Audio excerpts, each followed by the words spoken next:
नमस्कार दोस्तों। सरकार और ईपीएफओ और समाज सबको लगता है कि ईपीएस 95 पेंशनर सिर्फ दया के पात्र हैं। हमें दया नहीं चाहिए, हमें अपनी आवाज़, अपना खून, अपना पसीना, पूरी ज़िंदगी इस देश को दिया है। हमने फैक्ट्री, सरकारी दफ्तरों, रेलवे, बैंक, बिजली, टेलीफोन, बीमा और न जाने कितनी संस्थाओं में दिन रात मेहनत की है। आज जब हमारी हड्डियां जवाब दे रही हैं, आंखों की रोशनी कम हो गई है, तब 1,000 रुपये की भीख दी जा रही है।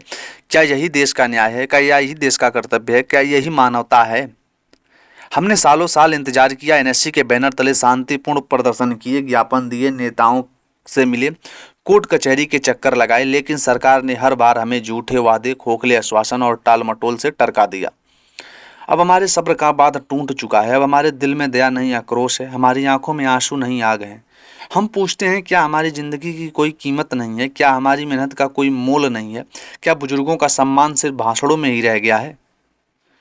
हर महीने बैंक में 1,000 से 2,000 रुपये पेंशन आती है। बैंक कर्मी भी हंसते हैं कि इतनी सी पेंशन में क्या होगा। परिवार वाले ताना मारते हैं, क्या आपने जिंदगी भर समाज में।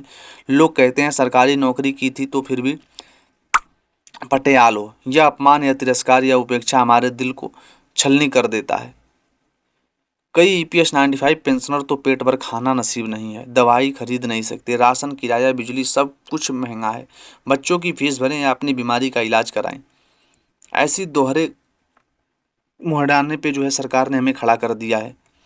बुजुर्ग माँ बाप बच्चों पर बोझ बन गए हैं। कई पेंशनर्स ने आत्महत्या कर ली, कई अस्पतालों में इलाज के अभाव में दम तोड़ चुके हैं। क्या यही देश और वृद्धाजीवन सम्मान की बात करते हैं? एनएससी ने हमें एकजुट किया, हमारी आवाज़ को देश भर में पहुंचाया, लेकिन सरकार ने एनएससी नेताओं को सिर्फ आश्वासन देकर चुप कराना चाहा। अब एनएससी का आंदोलन दया भीख नहीं, अधिकार का जंग है। अब एनएससी के हर सदस्य के दिल में गुस्सा है और यह गुस्सा बदलाव की चिंगारी बन चुका है। दिल्ली की सड़कों पर हजारों बुजुर्गों ने लाठी डंडे, पुलिस की मार और गर्मी सर्दी की परवाह किए बिना धरना दिया था। एनएससी के नेता अशोक राउत ने, उनकी टीम ने संसद, मंत्रालय, कोर्ट कचहरी के बार बार दस्तक दिया। एनएससी के कार्यकर्ताओं ने सोशल मीडिया पर तूफान मचा दिया ताकि सरकार की नींद टूटे। हर चुनाव से पहले नेता आते हैं, हम ईपीएस 95 पेंशन बढ़ाएंगे, बुजुर्गों को सम्मान देंगे। चुनाव के बाद वे सब भूल जाते हैं। संसद में बयान, टीवी पर भाषण, अखबार में विज्ञापन, लेकिन जमीनी हकीकत कुछ भी नहीं।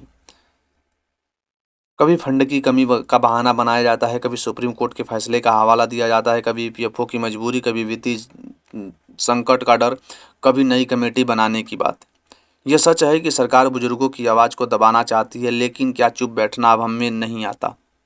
हमारे भीतर अब सिर्फ दर्द नहीं, गुस्सा है। यह गुस्सा अन्याय के खिलाफ है जो सालों से हमारे पेंशनरों के साथ हो रहा है। यह गुस्सा उन व्यवस्था के खिलाफ है जो हमें जीते जी मार रही है।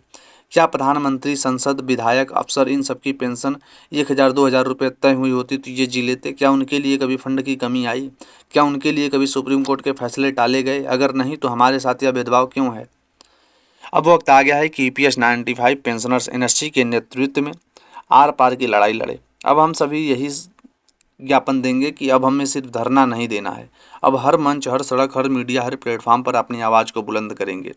जन आंदोलन, देश भर के हर जिले, हर गांव, हर शहर बैनर के तले आंदोलन होगा। मीडिया घेराव करेंगे, टीवी, अखबार, सोशल मीडिया, हर जगह सरकार की पोल खोलेंगे। राजनीतिक दबाव, चुनावी मौसम, नेताओं का घेराव, वोट, सबकी चोट देंगे। सुप्रीम कोर्ट के फैसले का पालन करने के लिए अदालत में आर पार की लड़ाई लड़ी जाएगी। अपने बच्चों, अपने युवाओं आंदोलन से जोड़ेंगे ताकि बुजुर्गों की आवाज़ को बुलंद कर सकें। एनएससी की हुंकार बदलाव होकर रहेगा। एनएससी के हर सदस्य के दिल में सिर्फ एक ही बात है कि अब बदलाव होकर रहेगा। अब ईपीएस 95 पेंशनरों को उनका हक, चाहे सरकार को बदलना पड़े, चाहे कानून को बदलना पड़े। न्यूनतम पेंशन 7,500 प्रतिमाह, महंगाई भत्ता, डीए लागू हो, मेडिकल की सुविधा मिले, परिवार की सुरक्षा मिले। सरकार को चेतावनी है कि बुजुर्गों का गुस्सा मत आजमाओ। सरकार को यह समझना होगा कि ईपीएस 95 पेंशनर दया के मोहताज नहीं, बदलाव के हैं।